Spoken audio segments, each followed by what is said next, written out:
OK, maintenant, pour le dernier exemple de cette semaine, là, je vais vous montrer comment on gère la situation où est-ce qu'on a deux blocs dans un problème. OK? Alors souvent, les blocs vont être reliés justement par un système de cordes ou de poulies. Euh, alors, première des choses. Donc, on donne la masse des deux blocs. Donc, on dit que M1 qui est suspendu vaut 2,4 kg, M2 vaut 3,6 kg. Les deux sont reliés par une corde. Bon là, juste pour simplifier un petit peu les calculs, là, pour qu'il y ait un peu moins de termes, on va supposer qu'il n'y a pas de frottement sur la surface horizontale. On a une force F ici qui a une grandeur de 15 newtons. On peut calculer le poids de P1. Donc c'est M1G. Donc c'est 2,4 fois 9,8. Donc ça donne 23,5 newtons. Et P2, sa grandeur, ça serait égal à 3,6 fois 9,8. 35,3. OK. Alors, on veut déterminer ici le module de l'orientation de l'accélération des deux blocs. Puis, on veut aussi trouver le module de la force de tension dans la corde.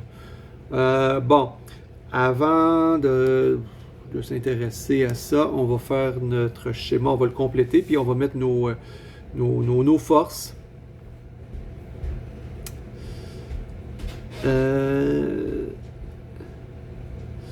Alors, qu'est-ce que j'ai comme force? Alors, j'ai le... Bon, on commence avec M1, donc j'ai le poids. Donc, P1.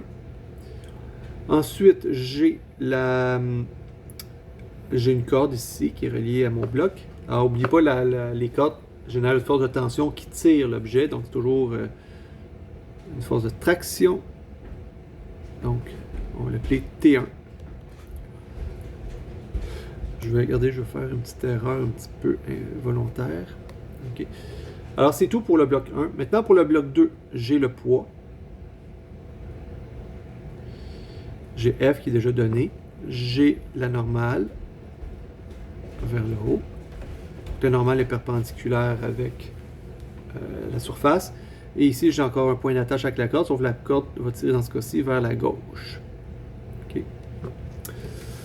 Bon, là, ici, il y a une petite imprécision sur la façon dont j'ai écrit mes variables. C'est que là, j'ai deux blocs. OK? Et là, chacun de mes blocs ont des poids, ont des forces de tension. Sauf que là, j'ai marqué P et P. Est-ce que c'est le même poids? La réponse, c'est non, parce que j'ai deux masses différentes, donc les deux ont des poids différents. Alors, c'est super important, quand on a deux blocs et que vous avez des variables qui se répètent d'un bloc à l'autre, il faut les distinguer. OK? Donc, on va marquer, mettons, P1 et P2 pour le deuxième bloc. OK? Même chose pour les forces de tension. Les forces de tension, ils n'ont pas la même orientation. Ça se peut qu'ils aient la même grandeur, mais ils n'ont pas la même orientation. Fait qu'on va dire ici que T, on va l'appeler T1, puis l'autre, on va l'appeler T2. OK? Ce qu'il faut savoir aussi, pour une même corde, nous on néglige toujours la masse dans les cordes pour simplifier les problèmes. Alors, en négligeant la masse, ça fait en sorte que la tension est pareille partout dans la corde. Alors, ça veut dire que T1 va être égal à T2. OK? Fait que quand on va pouvoir les utiliser dans les équations, on va tout simplement enlever les indices. Donc, on va marquer T. OK? Maintenant, il reste les accélérations. Là, c'est pas clair. Hein? Est-ce que le système se déplace, mettons, est-ce que M2 se déplace vers la droite? Parce qu'on a une force qui tire vers la droite, mais on a aussi le poids P1 qui tire le bloc M1 vers le bas. Donc, qui aurait tendance à faire déplacer M2 vers la gauche. On ne sait pas, OK? Puis on ne commencera pas à faire des calculs préliminaires juste pour essayer de deviner dans quel sens l'accélération va être produite. OK? On s'en fout de toute façon. On va émettre une hypothèse tout simplement. On peut supposer que l'accélération est vers la droite ou vers la gauche. OK? C'est un des deux. Fait que moi, je vais supposer que l'accélération est vers la droite. OK? Alors, si le bloc 2 se déplace vers la droite, bien, il faut que le bloc 1 accélère vers le haut, nécessairement. Okay? Donc, les deux blocs sont reliés, donc ils vont bouger de façon cohérente. Okay? Donc la corde n'est pas élastique là, ici. On parle d'une corde rigide là, quand même. Et même chose, là j'ai deux accélérations, il faut les distinguer. Donc celle-là en haut, on va l'appeler A2. Et l'autre accélération ici, on va l'appeler A1. Maintenant, dernière chose à faire, le système d'axe. Ah oui, juste une chose que je veux qu'on rajoute. Dans mon système, donc qu'est-ce qu'on peut dire de la grandeur des accélérations? Alors comme les deux blocs sont reliés par une corde rigide, si on veut, ben, les deux blocs vont avoir la même grandeur d'accélération. Ils n'ont pas la même orientation, mais ils vont accélérer avec la même grandeur. Donc on pourra dire ici que A1 est égal à A2 est égal à A. Okay? Donc dans les équations, on va remplacer A1 et A2 par A tout simplement. Bon, maintenant, dernière chose, le système d'axe.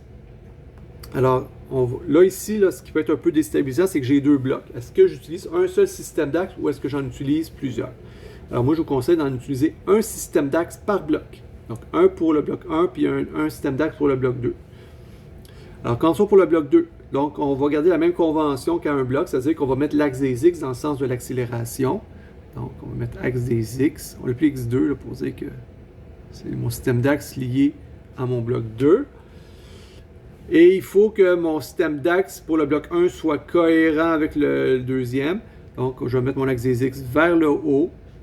On va l'appeler X1. Et mon axe des Y, je pourrais le mettre vers la gauche. OK? Là, il faut se détacher des symboles. Je sais que normalement, l'axe des Y, souvent, c'est associé à la verticale. Mais c'est juste des symboles. OK? On peut remplacer le Y par des X. Il n'y a aucun problème.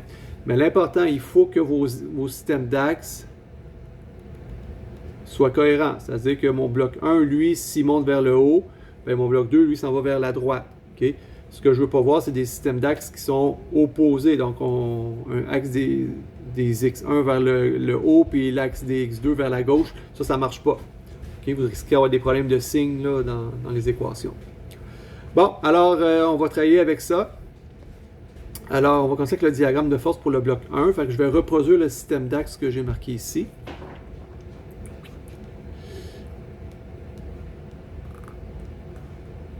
X1. Et on va dessiner nos forces. Ben, oui, les forces. Donc, on a la tension T1. On a le poids P1. Puis, on a aussi l'accélération qui est vers le haut. Je vais juste le mettre un petit peu superposé, ben, à côté, là, comme ça. Superposé. Ben, pas superposé, mais juste en parallèle un petit peu à côté. OK. Bon, alors maintenant, on va aller trouver nos composantes.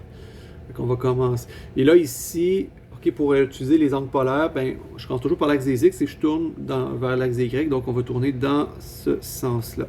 Donc, dans le sens anti-horaire. Commençons avec les forces. Donc, T1. Bon, d'abord, T1, sa grandeur, c'est T. On ne connaît pas sa grandeur. Et son angle, ben, la force T1 est parallèle à l'axe des X, donc c'est un angle polaire de 0. Okay? Par conséquent, T1X est égal à T fois cos de 0. Donc ça vaut 1. Donc c'est égal à T. Et T1Y est égal à T fois sin de 0. Alors sin de 0, ça donne 0. Maintenant, pour P1, ben, la grandeur, on l'avait calculée ici, c'était 23,5 Newton. Et l'angle polaire, ben, c'est 180. Donc P1, dans le fond, est opposé à l'axe des X, donc c'est 180 degrés. Donc, si on fait les calculs, donc P1X est égal à 23,5 fois cos de 180. Donc, ça donne moins 1, ça. Donc, ça me donne moins 23,5 Newton. Et P1Y est égal à 23,5 fois sin de 180. Puis sin de 180, ça donne 0. Okay. Ensuite, j'ai l'accélération. Donc, sa grandeur à l'accélération, c'est A. Et l'accélération est parallèle à l'axe des X, donc c'est un angle de 0. Donc, A1X est égal à A fois cos de 0, ce qui donne A. Et A1Y est égal à... Je vais séparer ça, là. A fois sin de 0. Sin de 0, ça donne 0. Okay. Parfait. Donc là, j'ai mes composantes pour le bloc 1. On va faire le même exercice pour le bloc 2. Donc, je vais dessiner mon système d'axes. Donc, si j'ai X2, Y2, on va mettre mes forces là-dedans.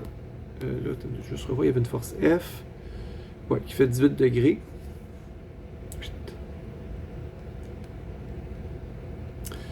On a le normal ici.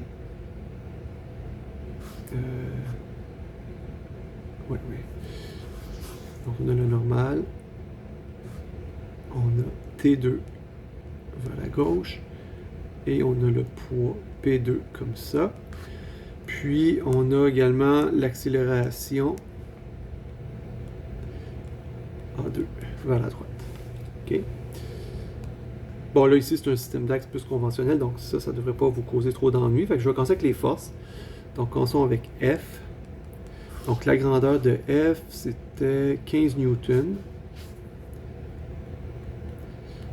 Et fait un angle de 18 degrés avec l'axe des X. Donc, Fx est égal à 15 fois cos de 18.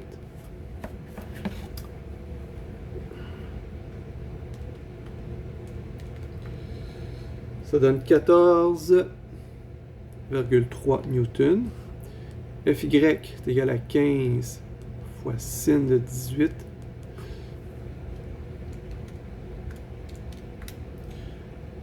Ça donne 4,64 newtons. OK? Maintenant, pour la normale. Donc, sa grandeur, c'est n, on ne la connaît pas. Son angle, c'est 90. Donc, nx est égal à n fois cos de 90, qui donne 0. Ny, c'est égal à n fois sin de 90. Ça donne la grandeur de la normale. On va faire maintenant T2 ici. Donc, sa grandeur, c'est T. Et son angle, donc c'est une force qui est opposée à l'axe des X, donc c'est 180. Donc, T2X est égal à T fois cos de 180, donc ça donne moins 1, donc ça me donne moins T. Ensuite, j'ai T2Y qui est égal à T fois sin de 180, ça donne 0. Maintenant, il reste P2, on va le mettre ici à côté. Donc, la grandeur de P2, c'était 35,3.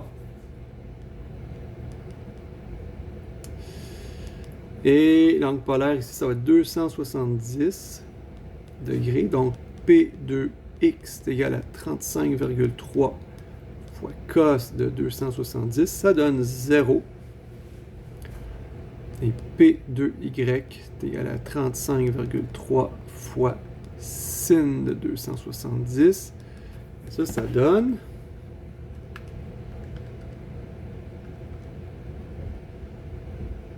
Ah ben ça donne moins 1. Donc ça donne moins 35,3 newtons. OK. Bon. Fait que ça complète les forces. Il nous reste l'accélération à finir. Donc A2 est égal à sa grandeur A. Et avec un angle polaire de 0 degré, puisqu'il est parallèle à l'axe des X. Donc A2X est égal à A fois cos de 0, qui donne 1. Donc ça donne, le tout donne A. Et A2Y est égal à A fois sin de 0 qui vaut 0. Donc, le tout donne 0. Bon, OK. Maintenant, on va appliquer la deuxième loi de Newton. Et là, on va devoir le faire pour chacun des blocs. Fait qu'on va commencer avec le bloc 1. Fait que si je reviens avec mon bloc 1, ce qu'on réalise, c'est qu'il n'y a absolument rien en Y. OK? Fait qu'on n'a pas besoin de faire la somme des forces en Y ici. On va seulement s'intéresser aux forces en X, qui est dans ce cas-ci la verticale, hein, pour le bloc 1. Donc, on fait la somme des forces en X1, qui est égal à M1A. X1. On va additionner les composantes. Donc, j'ai T1X plus P1X, qui est égal à M1AX1. Donc là, on va mettre nos valeurs. Donc, T1X, c'était T. Et P1X, c'était moins 23,5. Puis la masse, c'était 2.4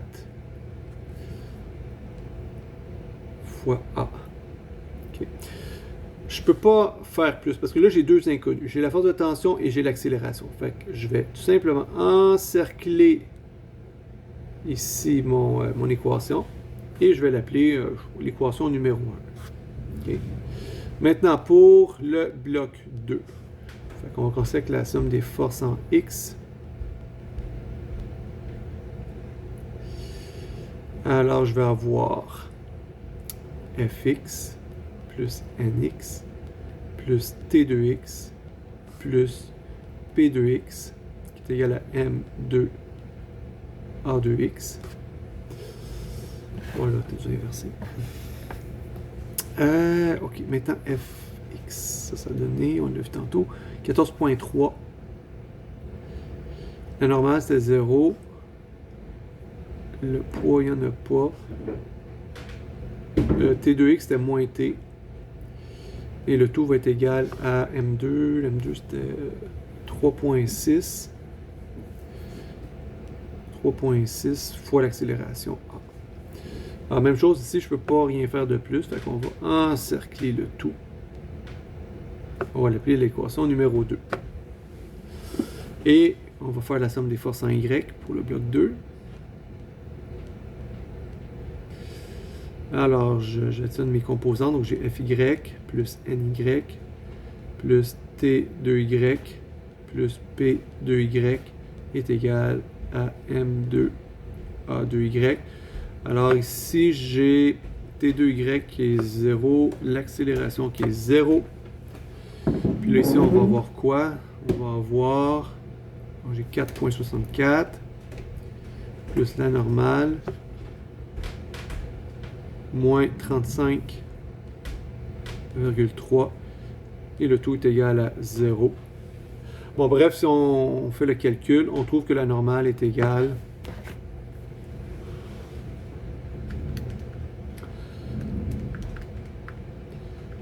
à 30,7 newtons. OK? Mais la force normale, j'en ai pas besoin en réalité ici parce que en fond, les inconnus qu'on a, c'est la tension et l'accélération.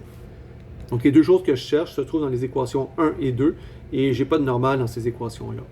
Fait que le calcul de la normale n'était pas nécessaire ici. Okay? Mais s'il y avait eu du frottement, par exemple, entre le bloc 2 et la surface, et qu'on vous aurait donné, par exemple, le coefficient de frottement cinétique, là, oui, le calcul de la normale aurait été pertinent à faire. Okay? Mais bon, au pire des cas, faites le calcul, puis si vous n'en avez pas besoin, c'est pas la fin du monde. Okay? Bon, alors maintenant, on va travailler avec ces deux équations-là, parce que dans le fond, on veut trouver, si on revient aux questions, on veut trouver le module et l'orientation de l'accélération de chacun des blocs, puis après, on va calculer le module de la tension dans la corde. Fait que le truc, là, quand vous avez des problèmes comme ça, avec des objets reliés par des cordes, c'est que normalement, pour les forces de tension, vous devriez toujours avoir dans une des équations une tension, une composante de tension positive et l'autre, ça va être négative. Alors, ce qu'on va faire, c'est qu'on va additionner les équations. Alors, ça veut dire quoi? Ça veut dire quoi, ça, additionner des équations? Ça veut dire qu'on va additionner tous les termes à gauche ensemble, tous les termes à droite ensemble. OK? Donc, on va faire 1. Oups, on va mettre en noir, là. Donc, j'ai mon équation 1 plus l'équation 2. Fait qu'on additionne les termes à gauche. Donc, j'ai T moins 23,5 plus l'équation 2. Donc, c'était 14.3 moins T est égal. Donc, on additionne les côtés droits. Donc, j'ai 2.4 A plus 3.6 A. OK? Et là, ce qu'on réalise à gauche, c'est que les tensions T, ils s'annulent. J'ai T moins T. Fait que ça va me donner... ça va me donner... 37,8 est égal, donc 2.4 plus 3.6, ça va donner 6. 6A. Alors, on se débarrasse du 6, donc on divise par 6 des deux côtés. Et on va trouver que l'accélération est égale. Donc là, on va trouver en quelque sorte la grandeur. 6,3 mètres par seconde carrée.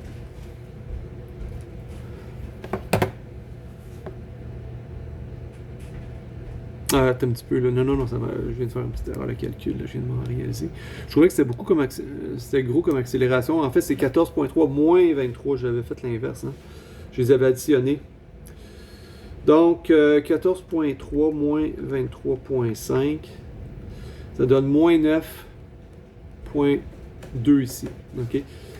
Donc, si on divise par 6, ça me donne à peu près moins 1.53, ce qui fait plus de sens là, comme résultat. Bon, fait que là, on vient de trouver un résultat négatif. Alors, ça veut dire quoi? Ça veut dire que l'hypothèse de mes accélérations, c'est-à-dire le fait de dire que mon accélération du bloc 2 est vers la droite et que le bloc 1 accélère vers le haut, c'est une mauvaise hypothèse. Okay?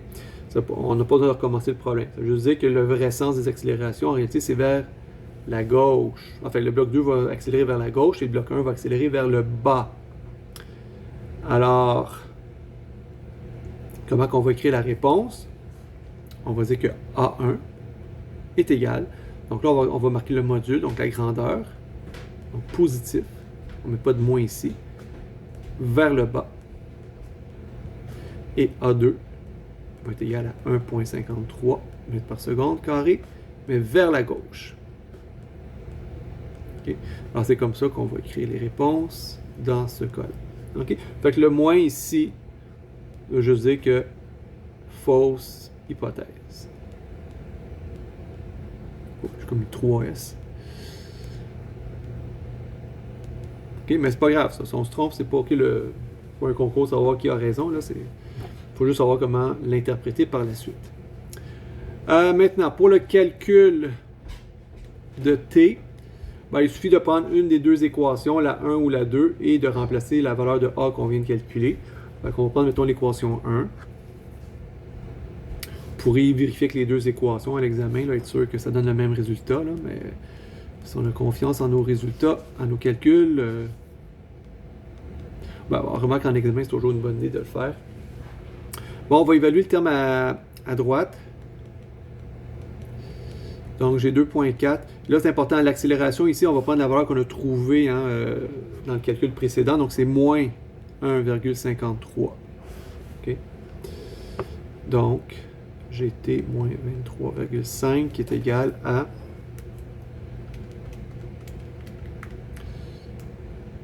Donc, ça me donne 3... moins 3,67 environ. Alors, le 23.5, je veux m'en débarrasser. Fait qu'on va l'envoyer de l'autre côté. Fait que ça revient à faire plus 23,5 des deux côtés. OK. Et là, ben, ça va donner T.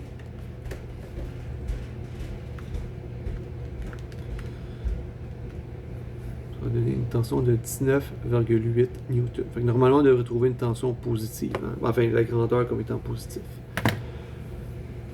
OK, alors voilà, donc ça complète l'exemple 3. Fait que normalement, j'ai traité tous les types de situations que vous pourriez rencontrer. C'est sûr qu'il peut y avoir des petites variantes, mais normalement, ce que je vous ai présenté, ça résume pas mal tous les types de situations qu'on peut tomber en dynamique. OK, alors, donc maintenant, c'est à vous de faire vos exercices de votre côté.